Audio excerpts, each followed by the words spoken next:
Hi, welcome back to the Mushroom. This is the 4th episode of my podcast, our podcast. I'm sitting in our guest room where I record, and I'm drinking a screwdriver that my dad made me. His drinks are always super strong. He does like 50% vodka and 50% mixer. By the end of this, I'm going to be tipsy, hopefully. Because, let me tell you, I have a lot of updates from when I recorded that first episode about my breakup. So this episode is going to be catching you up to speed on that and hopefully helping you if you've been through anything similar, because I feel really good recently, and maybe you can ride on my coattails to some kind of good place of your own. So where did I leave off? I don't even remember, but what happened since our initial good terms breakup was I found out that my ex-boyfriend, had already been seeing a new girl, a girl that he told me at the time was just a friend, and that I shouldn't worry about him reaching out to her, talking to her day in, day out for 4 days, he told me. Who knows how long it was actually. And yeah, so now apparently I've heard that they're dating officially, like not that long after we've broken up, which is great. And they're super in love, and he believes that he never loved me, which is, I think, delusional. Now, I'm not going to speak to their relationship because I know like little to nothing about it. I don't know her. I've never met her. But what I do know is I know him, and I know that is how we started our relationship. So now I'm gonna get into that whole thing, and it's controversial and morally ambiguous. Basically, when we started to see each other, he was dating somebody else still, and this was 2.5 years ago. We met in class, we had a lot of classes together, we would go for lunch, and then I started realizing that we had chemistry. Not only did we have chemistry classes together, but we had, that's a bad joke, but we had chemistry. I think I had a crush on him, and he was not rejecting my advances, which I think were pretty subtle at first. And I thought, well, this is weird. Like, a man who has a girlfriend, the fact that he isn't rejecting me and is actually seems to be pursuing me back, this is interesting. And he told me that he doesn't love his current girlfriend, current at the time, and he is only dating her as like a placeholder until he finds somebody else. And at the time, I mean, okay, looking back, I should definitely have seen that as a red flag, but I thought, like, he's young, he doesn't know what he's talking about, you know, men are stupid. And I kept trying to convince him, like, break up with her. If you know that you don't love her, then break up with her. What is the point in staying with her? He's like, well, I like her, we're good friends, but I just don't see it going anywhere, so I don't but there's also nothing wrong with it, so I don't see why I should break up. I was like, I think if you don't love somebody, that's enough to break up with them, especially if they're your good friend. And I just didn't see how he could still be with her and care for her, knowing he doesn't love her, like he was sure of it, and not break up with them so that they can find someone who does care about them and love them. Like, I think if you care about somebody, you want the best for them. You want them to be happy. You don't just want to, like, hoard them to yourself. So he kept telling me that he was going to break up with her, and me believing him let us sort of start a flirty relationship.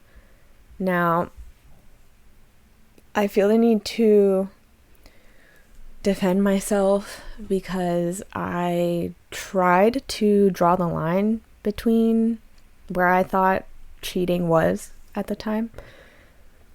Now, looking back, what we did was definitely cheating in my eyes, but I drew the line at kissing on the lips and anything sort of like physically sexual. But there was like intimate stuff in other ways, like we cuddled. I came over to his house, he came over to my house, and we'd like cuddle on the bed and like play fight and tickle. And I tried convincing myself that that wasn't cheating, but it was. And I was just stupid. I was 20 at the time. Like, I know that doesn't excuse it, but... And I felt horrible for this girl that I didn't know. She was 3 years younger than us. We were both 20 and she was 17. And she was still in high school. And I just thought, like, this girl doesn't know what's going on behind her back. And I just need to get him to break up with her so that she can move on. And then if we have something, then that'd be like a bonus. So I kept saying, like, okay, you have to break up with her. We started our, like, flirty relationship around November, like, the beginning of November. And then I said, because he kept delaying it, like, he tried to break up with her once, and then he couldn't do it. And that's when I almost dropped him, but then he came back and, rekindled. And I said, okay, if you don't break up with her by the new year, then what we have is done. So finally he worked up the courage, but by that point, like, we were so far in that if he hadn't broken up with her, I would have went and told her, because I had receipts. I had texts between us, and he was sending me, like, all these romantic messages about how he misses me and blah, blah, blah. So the new year comes, he gets her a Christmas gift, which he gives to her like the day before he breaks up with her. And then he breaks up with her, and then the next day we have our first kiss, me and him. And he seemed to be over it. He told me that he didn't want to date me officially yet for a few months, but we were basically dating at that point. He had jumped right into this new relationship with me straight off the heels of his relationship with this other girl that I didn't know. But to me, it seemed pretty straightforward. Like, that is over. You know that you don't love her, so just, like, drop it and then we can start our relationship. So then he officially asked me to be his girlfriend in February. So we lasted about a month and a half, unofficially dating. If you don't count the 2 months while he was with the ex. And then we dated from like mid-February up until, for 2.5 years, up until July of this year. So a month ago, July 2020. And then seeing how we ended, I found it hard to believe that he didn't have an overlap with this new girl. And you can see why. He was being very shady about it and telling me that they're just friends, and I kept saying, like, I'm not stupid, and I remember how we started, and this doesn't seem much different than that. And he kept assuring me that he'd learned from before that he's never gonna let himself be played like that again. And I found that strange, that he said that in a way that made it sound like it was my fault. The way that he and his ex ended before me. I don't think it was my fault. Even now, looking back, I always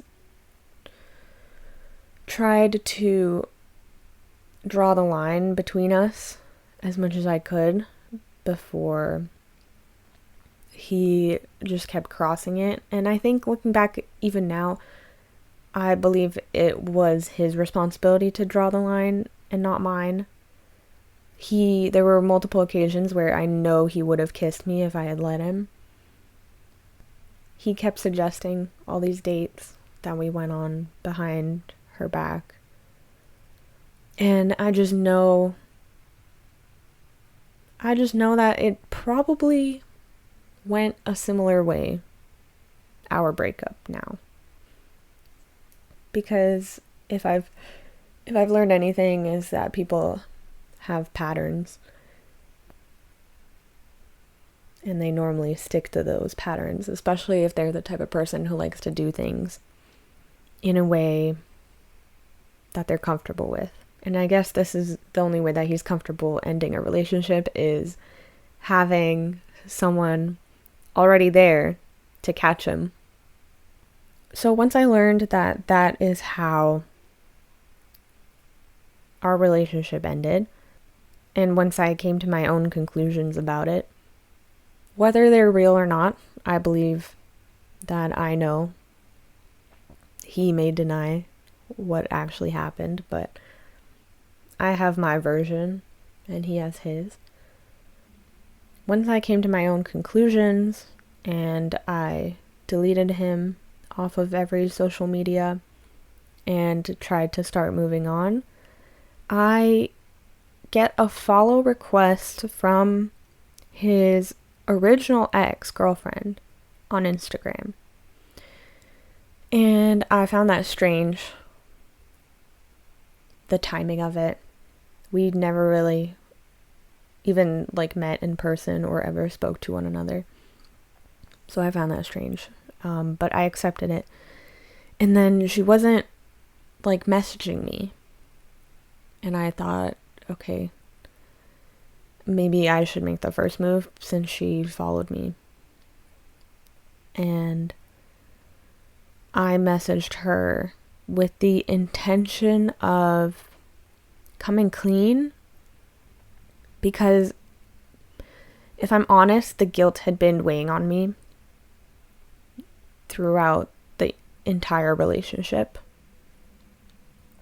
And I thought, now that it's over and I know how she felt, I feel like it's my duty almost to come clean about it. And also knowing that she never knew. And she never knew and she never found out. As far as I know. Because my ex kept it a secret from her. They had mutual friends, and he didn't want her to find out and resent him for it. And he said that it was more for her sake to help her move on and not have this baggage of like being cheated on affect her future. So that's why I never told her. But now being in that same position almost, I decided that I would rather know.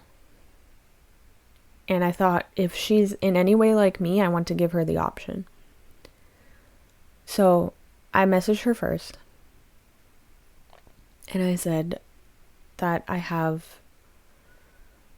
something to tell her and that I feel really bad about it and guilty and that I just want to come clean. And she was surprised and she said that she has something to come clean about to me.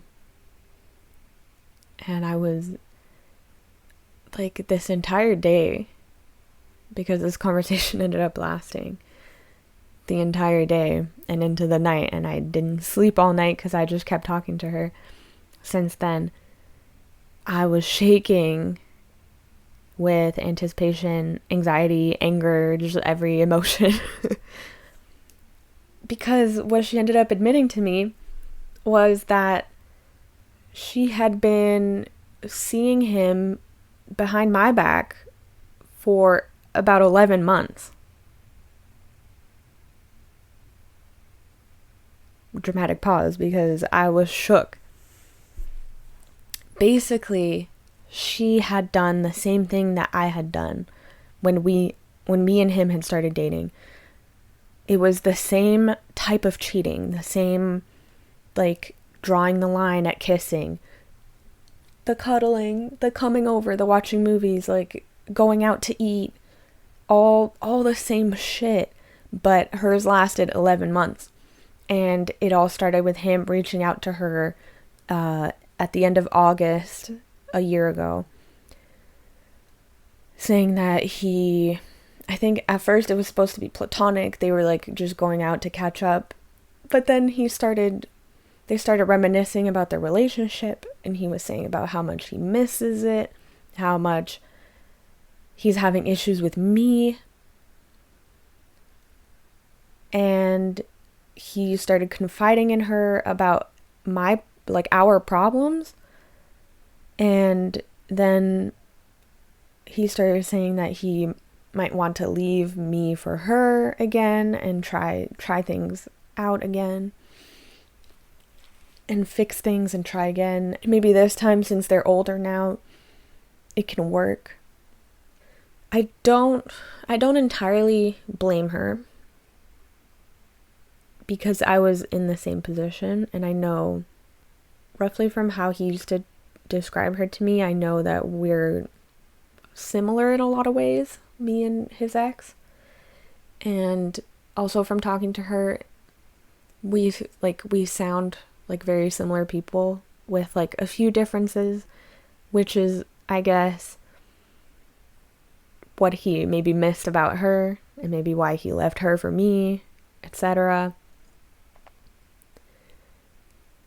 And we both just started spilling everything to each other about, like, remember when he was at his guy friend's house? Oh yeah, he was at my house when that happened. Oh, remember when he said he was grabbing lunch with his other guy friend? Yeah, he was actually grabbing lunch with me. Like, all this stuff where I remember being suspicious of at the time.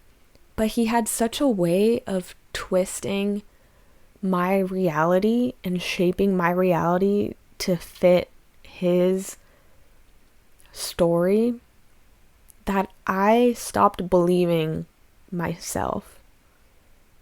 And now listening to her confirm all of my suspicions was so liberating that I finally felt free, and I finally felt like myself again. I'm not going to get into details, but basically, he had been cheating on me for almost a year, and was so convinced that he would never, and that he loved me even though I had a lot of issues with the relationship. I kept bringing up these issues to him in an attempt to fix them, to talk about them, to be able to have a grown-up discussion and come to a reasonable conclusion.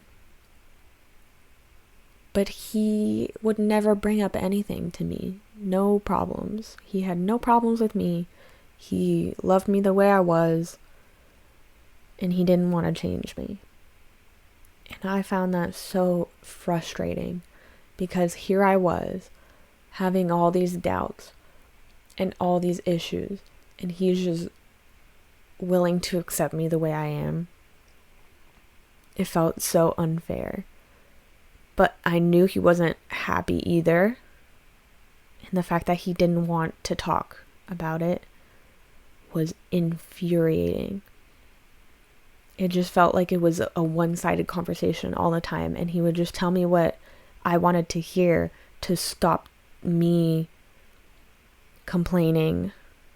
And then nothing would really change in the long run. And I just kept going back to the same issue, and he kept convincing me that he has changed and that he is putting in effort. And I would be like, no, you're not. And then he would somehow convince me that everything was okay and that he loved me in the moment and I would be fine. And then it would start over again in a few weeks or a few months. And lo and behold, the whole time he was going back to his ex and complaining about me to her instead of bringing these issues to me. Now, his excuse was that he believed that these were things that I couldn't change, that he couldn't ask me to change about myself, which is like, that's bullshit. A lot of them were like behavioral things that I could definitely work on if only he had told me that he didn't appreciate it. But I think the reason that he didn't bring up these issues to me was he was afraid of conflict, but also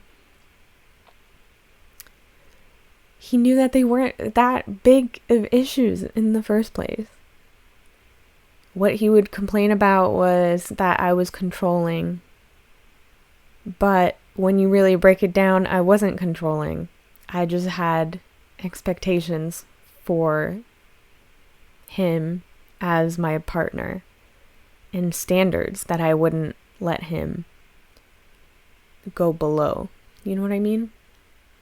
Like, I just wanted to be treated with respect and love and affection, and he was not giving me that. And the fact that I wanted it and I would voice it to him that I wanted these things from him, and he would see that as me being controlling, of course it wouldn't have worked. It wouldn't have worked out in the long run.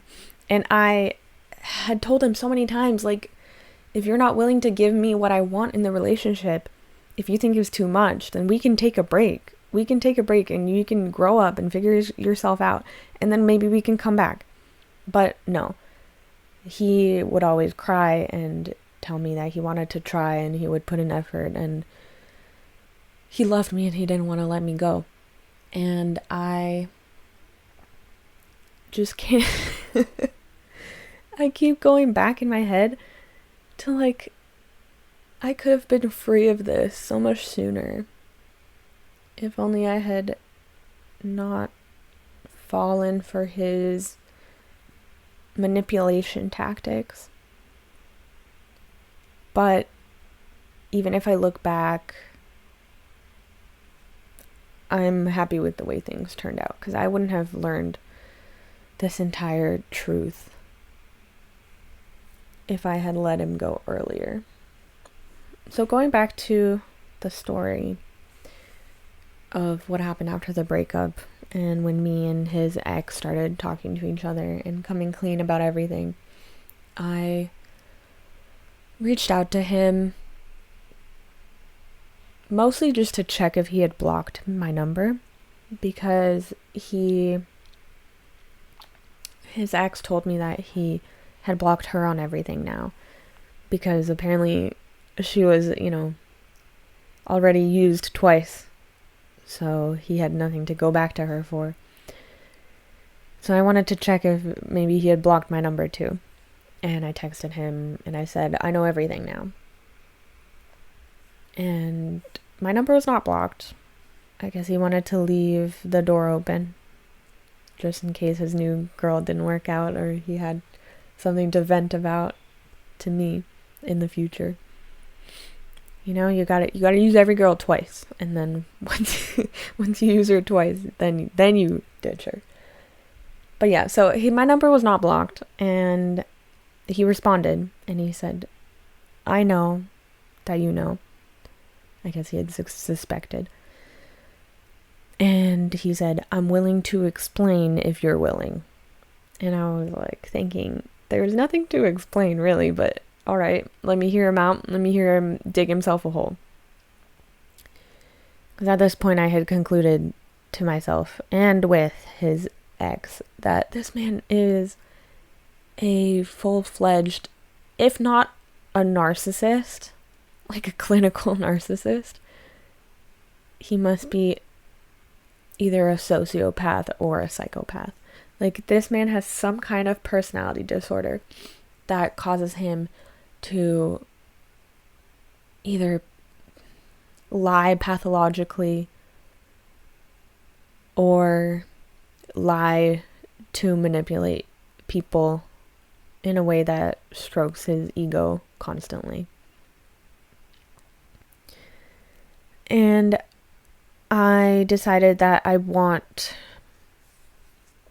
to have this last conversation with him as closure, to more for my own ego, because I felt like he thought that he left me broken and sad, and that he had gotten away with lying to me for so long and making me feel like shit.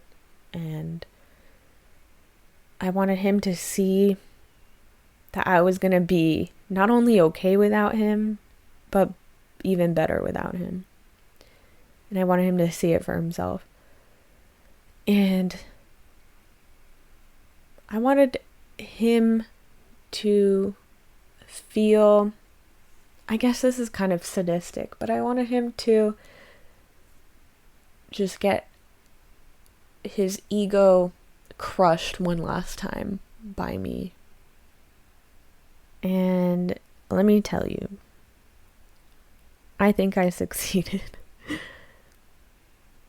If he ever listens to this, he's going to deny it, but I have audio evidence because I recorded this conversation. It took place in person a few days after I texted him. And I decided to record this conversation.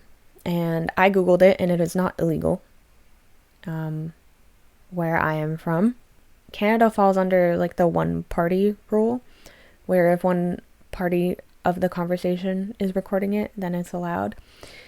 And I think it's a good law because it stands to protect people, victims of abuse or workplace harassment, like situations like that, and situations with an ex. I think I saw on like a law website, it was specifically asking like, can I record a conversation with my ex for evidence? And I mostly recorded it for myself to finally have proof of him and the way that he talks to me, because I had been gaslit for so long by this man that I had a hard time believing myself and believing my own memories and my own recollections of events and conversations, that I needed evidence for myself of what is real and what isn't. So yeah, so I recorded the conversation.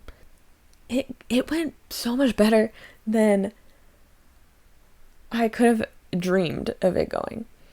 Basically, I just made sure to sit across from him. The one thing that was a bad idea was that we did it outside, but it's coronavirus times, so I didn't want to be in like a confined space. But we were outside and there's a lot of like wind in the back of the recording. But anyway, I just sat across from him at a lunch table and I didn't talk, basically. I tried to speak as little as possible to not only let him dig himself a hole, but also as my own manipulation tactic. I wanted him to just feel like I was not responding and like not even nodding or saying yeah or mm-hmm. Just like, fine, you're here. You want to tell me what you got to tell me? Go ahead, you know?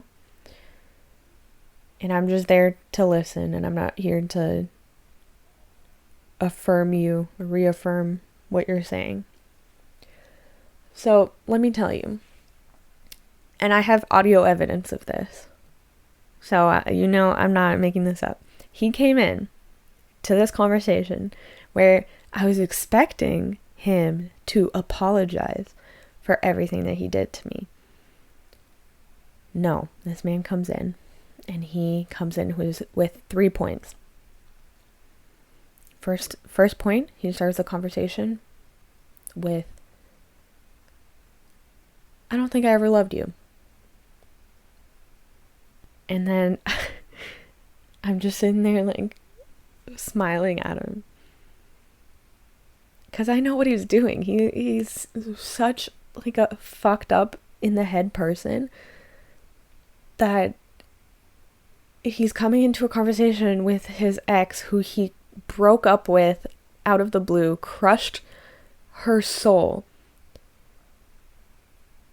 and cheated on her, and she just found out that he had been cheating on her and having an affair for a full year almost. And he comes into it trying to stomp her even further into the ground, kick her while she's down. And I just found that at the time fucking hilarious. And I just sat there across from him smiling, and he goes, "Is that a smile on your face?"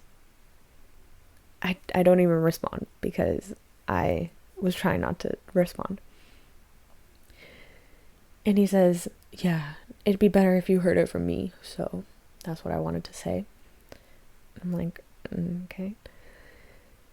And then he goes, "I guess maybe I did love you in some way, because I wouldn't have done all the things that I did if I didn't love you in some capacity."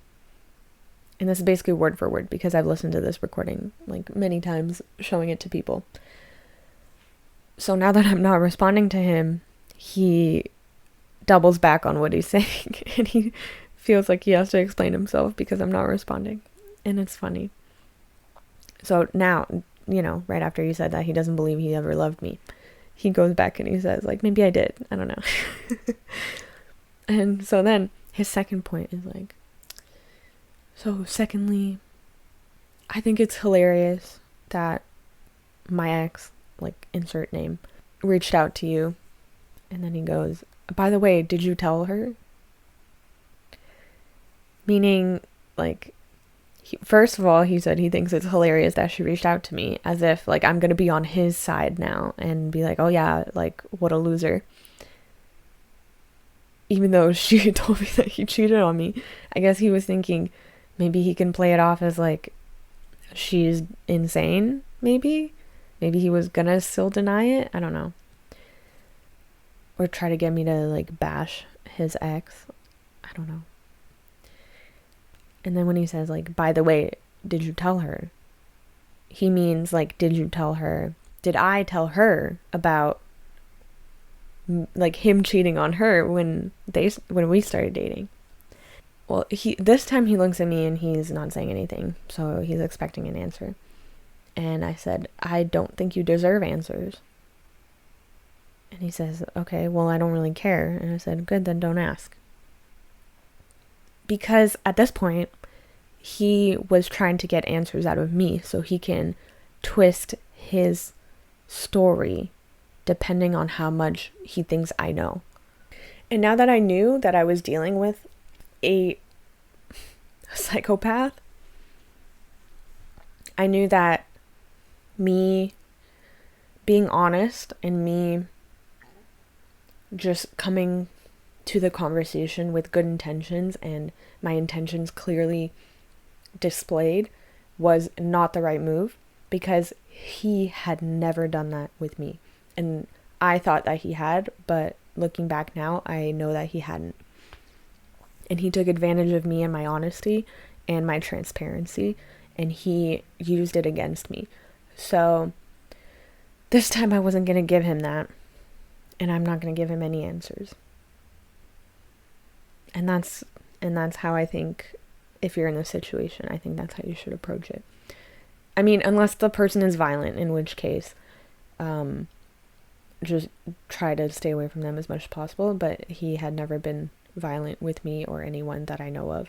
So I knew I was basically just playing mind games with him. And I think he thought that my honesty and my transparency that I always tried to display, and I basically, like, obviously, even like me doing this podcast, I think is a good example of me just living life transparently and being honest and being myself, because I find these kind of games exhausting. They're not fun in any way. I try to tackle all aspects of my life with the same sort of mentality. And I think he definitely knew that about me. It's like my main character trait. I'm a very bad liar, not because I'm not good at it. I mean, I'm also not good at it.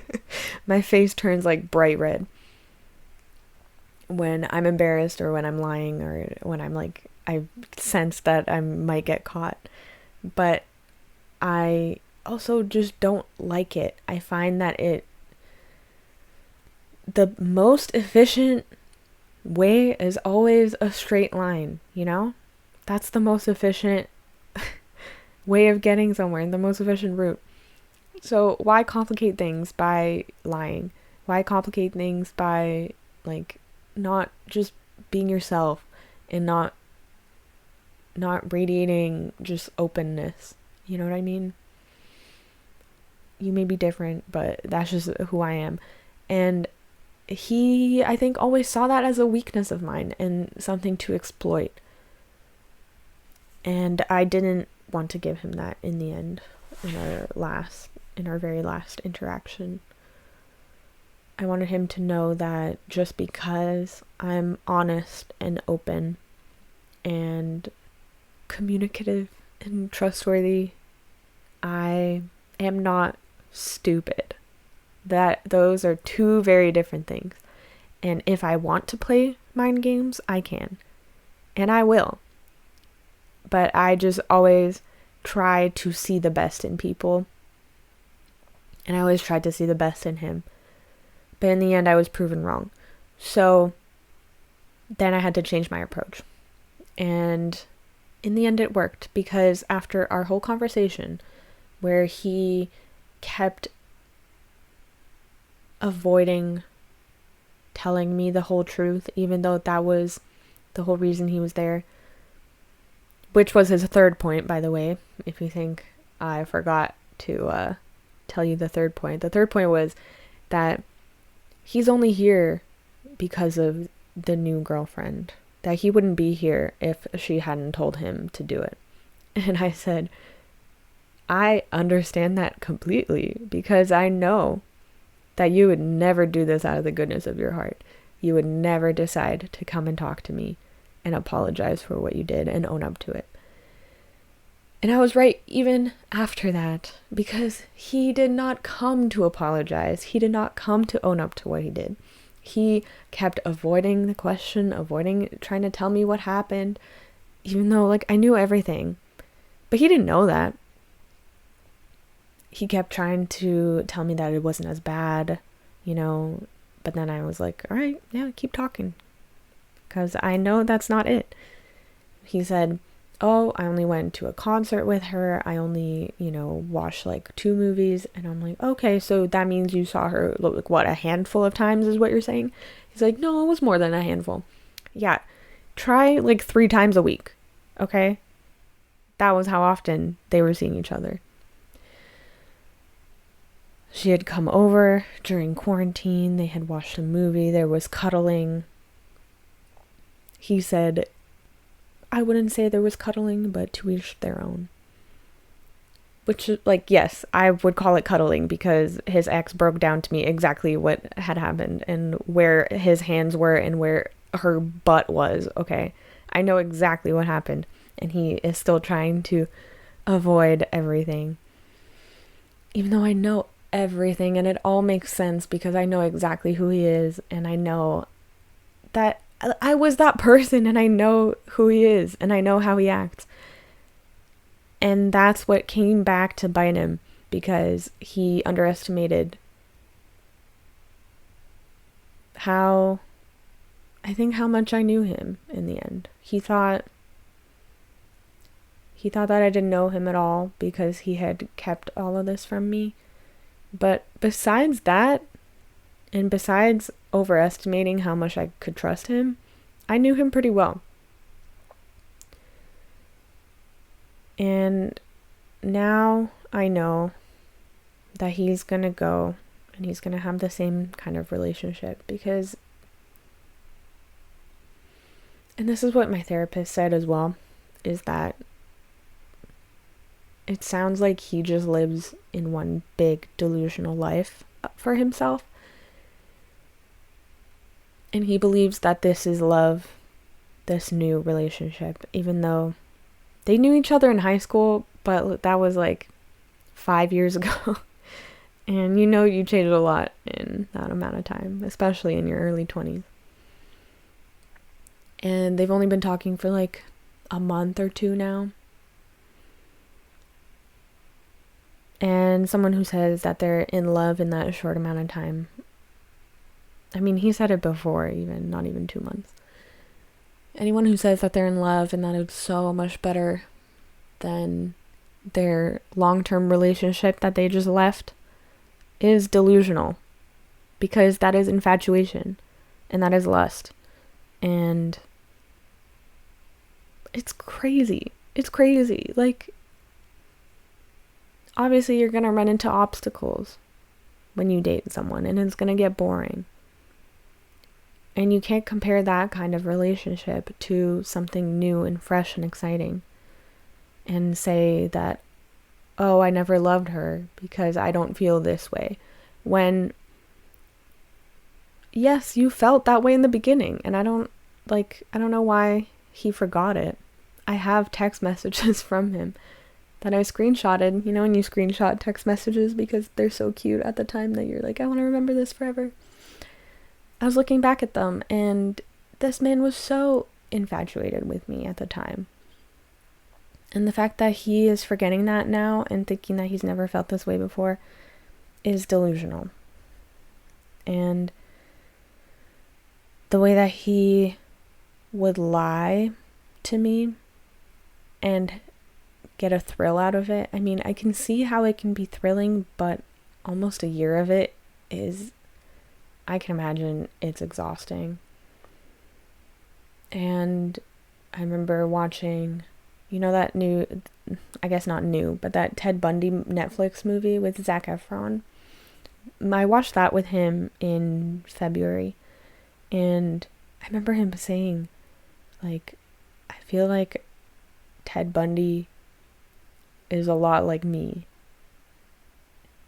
And when he started like explaining, I was getting kind of scared, because you see in the movie like how his girlfriend is sitting at home and he's so different with her, and she can barely even wrap her head around the type of person that he might be. She doesn't even believe it. And then I sat next to him and I remember like actually being a little bit freaked out. And I passed it off as a joke, but he could tell it was real too. And he was like, no, I'm kidding. Obviously, I'm not a psychopath. I'm not a serial killer. I'm not going to, go out and murder people. And he like told me to come back to the couch and sit next to him, because I was like genuinely freaked out and I didn't even want to sit next to him anymore. And then I was like, no, like I'm crazy. Why am I even thinking of that? But that was, like, looking back, genuinely scary. The fact that he was a completely different person behind my back. And I think when someone tells you, like, I heard this quote so many times, but I never thought it applied to me. But when someone tells you who they are, believe them. He would tell me so many times, like, I'm a good fucking liar. And I said, no, I don't think you are. I can always tell when you're lying. No, I couldn't. Looking back, I could not. So many times he would say, like, I think I might be a sociopath. Because, like, there would be, like, a commercial or something and I would cry and he wouldn't. Or, like, a sad movie and I would cry and he wouldn't. He'd be like, I don't know, I feel like sometimes I don't feel emotions the way that other people do. And I was like, no, because I remember you crying about, like, another moment. And that's how I know, like, that's how I know that you're not a sociopath. And I would just make so many excuses for him. And I'm sure inside there is... Well, this is what my therapist said as well. I told her all of this, and she's like, yeah, it sounds like he... And, like, she can't diagnose people, obviously, but she was just telling me, like, he has a lot of narcissistic traits, and borderline, like, psychopathic traits. And it's just good that he's out of my life, because it's better to learn now than to learn this when we're married and have kids, and I need to keep him in my life forever for, like, the sake of the kids, And I heard all these stories of women finding out that their husband has, like, a whole other life and a whole separate family that they've never heard of and have never even realized until it all comes out. And that's so scary, but that's basically what was happening. And it's more common than you think. Like, I'm sitting here and I can still barely wrap my head around the fact that this happened to me, that I dated a sociopath or a psychopath. Like, this man gaslit me so hard for 2.5 years and convinced me that my own perception of reality was wrong. There were so many times that I heard something or I saw something and I would say, like, in the interest of being honest and being open in a relationship, I said, like, hey, like, this thing or this incident makes me uncomfortable and it makes me think that you might be cheating on me. And he would be like, no, are you crazy? You're insane. Why would you I love you. Why? Your brain is crazy. You have anxiety. You are paranoid. You're making things up. You're seeing a pattern that's not there. Like, literally, I Googled gaslighting because my therapist told me to. And, like, I read all the quotes, common quotes of what gaslighters say. And I had heard every single line from him at least once over the past 2.5 years. And I was so convinced that I was crazy myself. Which, like, maybe I am a little bit. But I tried so hard to be a reasonable girlfriend and not be one of those crazy naggy ones, which, like, looking back, it was such a manipulation tactic by him and men in general to tell you not to be crazy, because women are crazy, because men make them crazy. And gaslighting in general is a tactic used very commonly by men.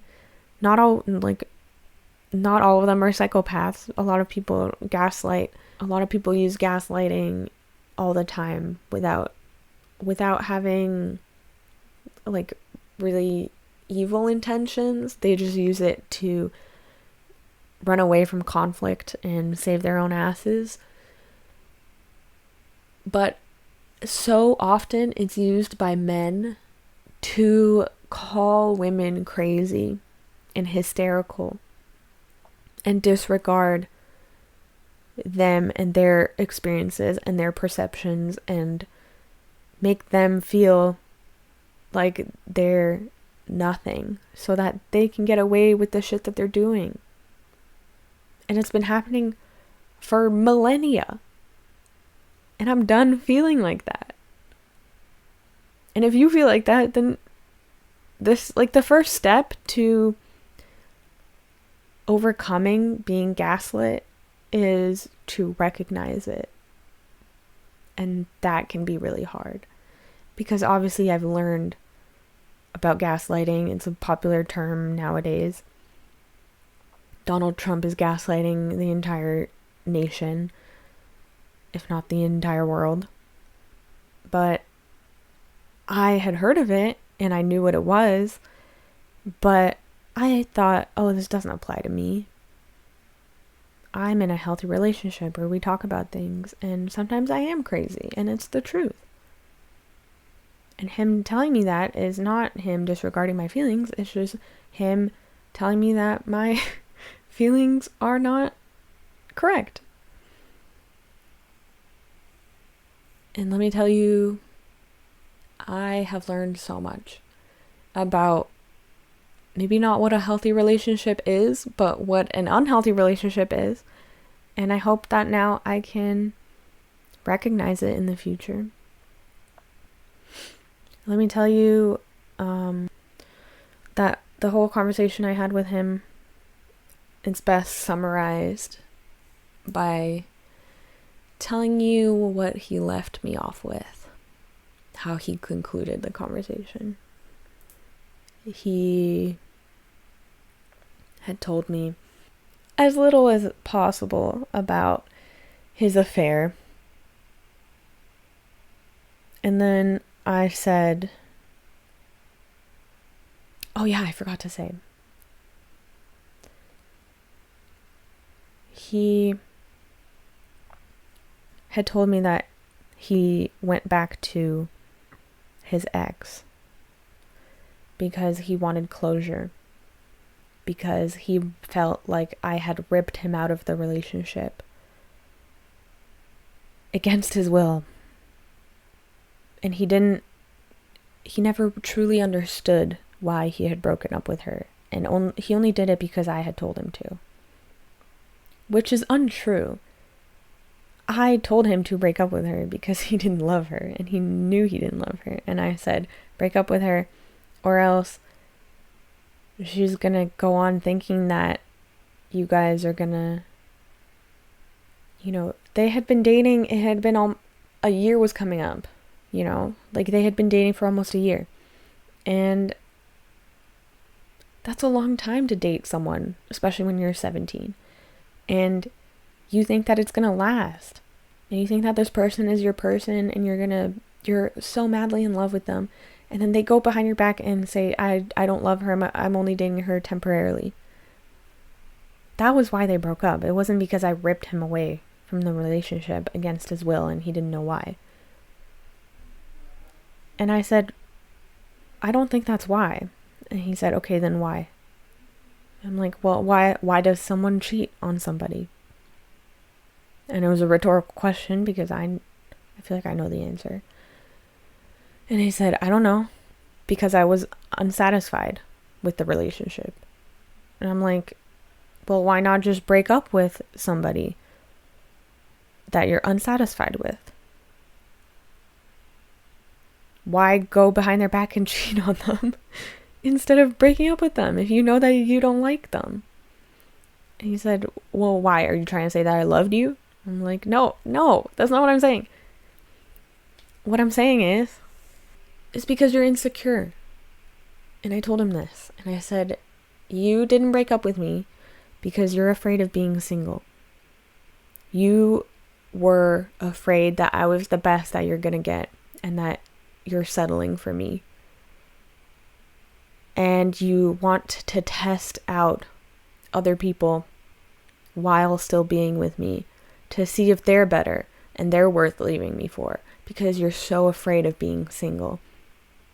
And it's true, he is. He hasn't been single since high school. And I think people cheat for a lot of reasons, but it all boils down to insecurity. You're insecure in the relationship. You feel like either they're more attractive than you, your partner. Your partner's more attractive than you, more successful, more charismatic, whatever. You feel insecure and inferior to them. So you feel like you can gain an easy leg up in the relationship by going behind their back and deceiving them. And also getting your ego stroked by somebody else. And I'm not saying that that's the reason for every infidelity, but I think in our case it was. And also just his own insecurities, not even related to me specifically, but just his own insecurities of being single. He didn't want to go through that. He wanted someone. He didn't want to be lonely.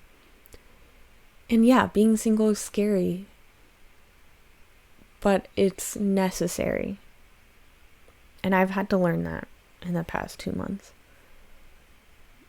Breaking up with me, he told me that he's going to go and be single and he's going to learn about himself. And that was all fine and dandy and it was great. And I thought, okay, he's going to learn, he's going to mature, he's going to be a better person, and this is all necessary. But now that I've learned that it's not true, then I don't think he's going to change at all. And I think he's going to keep making the same mistake. And I told him that. I said, this is a pattern. You're afraid of being single, and therefore you had to leave me for someone else. And you couldn't leave me until you got someone else. And as I was saying this to him, he was sitting across the table from me, like nodding, because I think he knew that I was right. So his response to this was, I think I'm going to change this time, because once I find someone that I'm truly in love with, then I won't have all these issues and I won't feel the need to fuck around behind their back. And I just laughed at this because I think if you are in any way an adult, you know that just sounds like complete bullshit, and it sounds like something like a teenager would say. Like, I don't need to work on myself. As long as I find the right person, then everything will align. Which just boils down to the fact that he doesn't believe that it was ever his issue. He cheated on his ex with me because of me, not because of him. He cheated on me with his ex because of me, not because of him. He broke up with me in the end because of me and because of this new girl and not because of him. And now he's gonna change, not because of him, but because of this new girl. And to this new girl, I want to say good luck. Honestly, I feel bad, and I tried to warn her, but she didn't. I mean, she took it diplomatically. She wasn't mad at me or anything. But I think she's obviously fallen for him too, and she is believing him. But I know, or I hope it won't last forever, and that she'll see the light eventually, so she doesn't have to go through what I went through. But at the same time, and my therapist has told me this, I had to go through this to learn and to grow. And maybe she has to go through it too. And maybe it's meant to be that she has to go through it and learn it on her own. Because if anyone told me this before I went through it, I wouldn't have believed them. And I wouldn't have learned my lesson. And now I have, I hope. So my therapist says maybe this girl has to learn it on her own as well. And she's not going to learn from you telling her. So I just hope it doesn't last 2.5 years or longer, God forbid. So finally, to conclude my conversation with him, I was smiling at him from across the table. And I didn't cry at all during this conversation. I didn't shed a tear. I didn't even think about shedding a tear. I laughed through most of it because of how ridiculous he sounded. And what he said in the end, as he was like getting up to leave because he had to go, he said, and this is word for word because this part like chilled me to the bone. He said, I know that smirk on your face means that you think you've won. But let me tell you, you fucking didn't. And I was shocked that his tone had changed so drastically. And he sounded like a true serial killer, basically, at this point. And I just like chuckled and I said, why, you think you won? And he says, no, I don't think either of us won. And I said this to like crush him a little bit more. Because I realized that was the point of this whole conversation, was for him to win. So I took it a step further and I said, I think I won. I think I won because I'm going to grow from this and I'm going to be a lot better in the end. And you're just going to stay the same and you're not going to learn. And he said, no, because in order to win, I have to care. And I said, no. And I smiled. I said, you don't have to care because I'm going to be better. And you're not even going to see because I blocked you on everything. So you're going to have to Google my name. And he said, the day that I Google your name is never going to happen. And he like stammered a bit on that last line as he was walking away. So I know I got him. He couldn't even say it. Then he walked away, and that was the last conversation I ever had with him. And I feel good about it.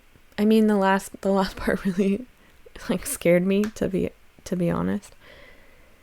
But it feels good because in the end he dropped the act of being there for my satisfaction, and he just really wanted to get to me one last time, which is like bone chilling if you think about it. A girl that you broke her spirit, you broke her heart, you broke everything, and to see her happy, not even happy, like I was just smiling. He doesn't know anything about my life. to see somebody that you broke, like, I didn't do anything to him. I didn't cheat on him. I didn't break up with him. In the end, I never said a bad word about him or to him. And for him to have such hatred in his voice towards me and in his words, and like, if it truly felt like he wished me the worst. Why couldn't he just be happy for me in the end? And the truth is, like, he was never happy for me during our relationship. So why should he be happy for me in the end? But I think if he was truly happy and truly better and in a better place than he ever was, and in such a good place that he is going to change and mature and not be the asshole that he was in his past 2 relationships, I think if he was truly this better person, he wouldn't have said that to me. He wouldn't have acted like that. And that just shows that I was right. I was right in the end. That he's not going to change. And it feels good to be out of that. And it feels good to be able to move on. Now I want to talk about how I've been coping with it since then. I think definitely finding out the truth about everything has helped a lot in me getting over the breakup, because it's helped to rationalize everything. And it's helped me to realize that he was never the person that I thought I was dating. And therefore, I have nothing to miss. Because now I know the truth. And I have nothing to miss because he's not real. But he showed me, through him acting like and portraying the man that I wanted to be with, he showed me inadvertently who I want, you know? And what kind of person I want to be with. I have been on a Tinder date, but I didn't feel like it would go anywhere. And it, like, honestly, for an introvert, dating is exhausting. And unless it goes amazing, I don't think it was worth it for me to put in that effort. So I think I'm gonna step away from dating for a while and focus on myself and on my career, which I had been neglecting for my relationship in the past 2 years. And I think I need to get that back on track and find passion in it again. And in hobbies and in this podcast. And I need to find myself again because I lost myself. And I, through not only devoting myself to this person, but also through my experiences with gaslighting, I've lost myself in my own thoughts, in my own opinions, and I want to find myself again. And I think that's going to take time, but it's also been really fun. And I think that's what you should focus on if you've been going through this. And just realize that that person is gone. Not that they never existed, because that's also something I've been grappling with, is how do I rationalize my memories if a lot of them weren't real. But that kind of, I don't know, my experience at the time was real. The emotions I were feeling were real. I was happy in a lot of those moments at the time. And that was real. And I should be happy that I got to experience that genuine happiness. And it doesn't matter if he felt what he felt in the moment. It just mattered that I felt it. And you can't take that away from me. And sort of just separating reality from my experiences in the past has been important in me moving on. It's hard to explain, but just realizing, I hope you know what I mean. Just realizing that what happened, happened. And at the time it was real. And it doesn't matter if it was real. It doesn't matter if it was real looking back. You didn't know, and you did the best that you could do in that situation with the information that you had. And now that you have new information, you're going to do your best in any new situation. And I'm excited to continue learning about myself and continue doing things that I like for me. Because honestly, it's exciting and it's fun. Once you realize and you get over the loneliness and you start to live in the moment and you stop thinking about, am I ever going to find someone again? You realize, well, right now, I don't have anybody. And I will have someone in the future. I know I will. I'm capable of it.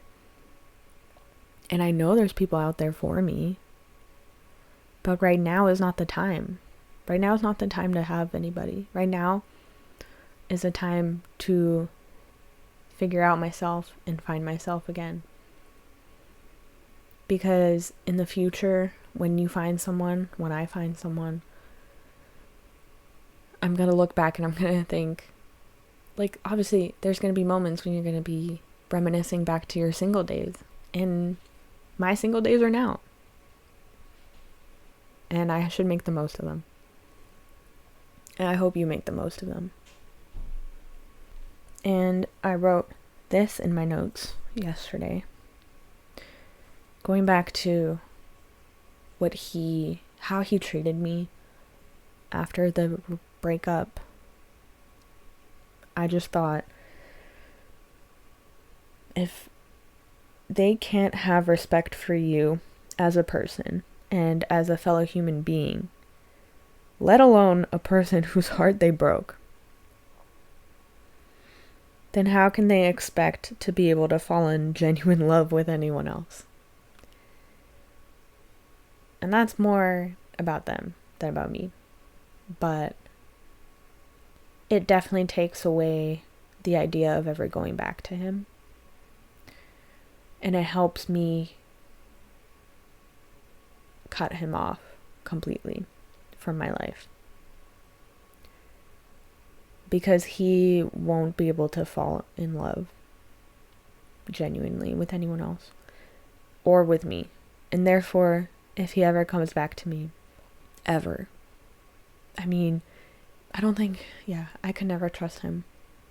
I keep thinking, like, maybe if he does a major overhaul of his whole life, maybe he spends like 5 years completely single, figures himself out, and then comes back to me, maybe then.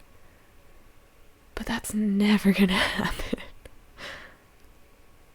And even then I couldn't trust him because of how good of a liar I learned that he was. And I don't want to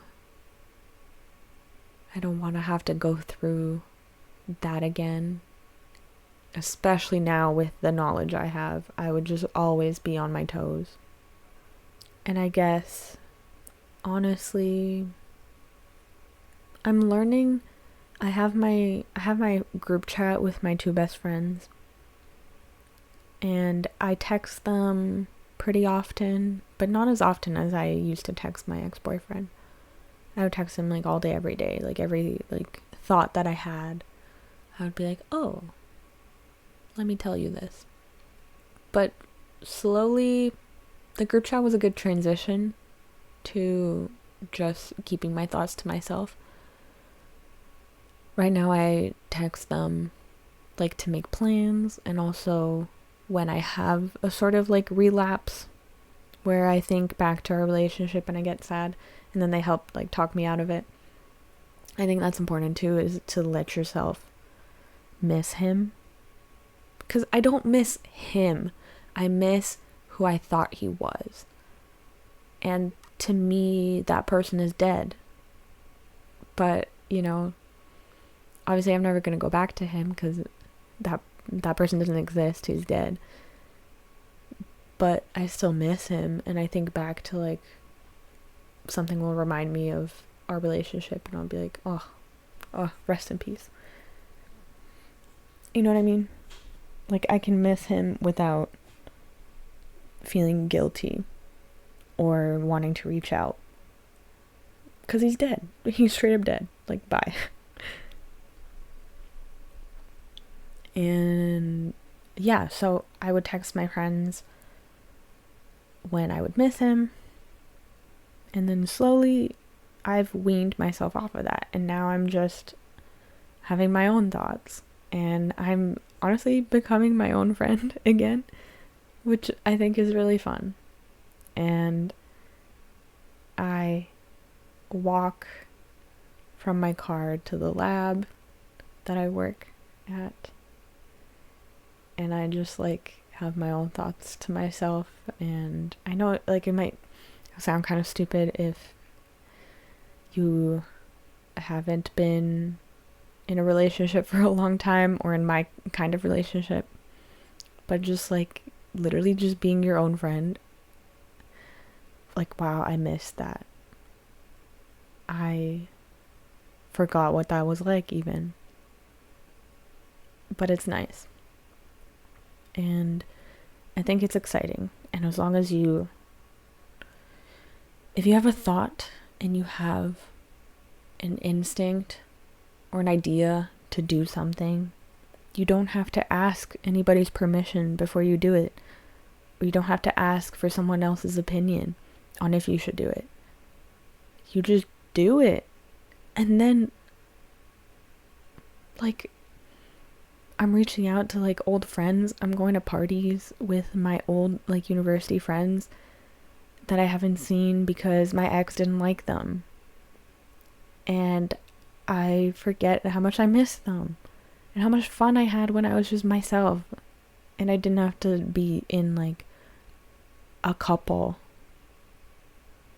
And honestly, being single, like I'm starting to see dating in a different way where I don't owe them anything. I don't have to continue a conversation with a guy off of Tinder day in, day out. I cannot open Tinder for 5 days and then come back to it as if I'd never gone, because I can get back to a conversation whenever I want. I don't have any obligation to text them the next day or as soon as I see it or anything. I am living for myself now. And that is exhilarating. And it's exciting. And once you get over the scariness of it, it's fun, okay? Trust me. And yes, I get sad, but I get sad so much more infrequently than I used to. And it's only been like not even 2 months, like a month and 3 weeks. I'm drinking a screwdriver on a Monday night at 11 p.m. You can have fun by yourself. Just try your best not to be afraid of being alone, because being alone is fun, and it's not going to be a forever thing. It's a temporary thing. Okay? Until you find your next person, you are dating you, okay? And it's going to be fun, and you're going to make the most of it, because I don't see myself dating anytime soon. And I'm just gonna be single because I'm young and I don't care. And you shouldn't either. Okay? And until the next episode, start befriending yourself again. Okay? It's really fun. And I've said that a million different times. Be your own friend. And I'll see you next time in the mushroom.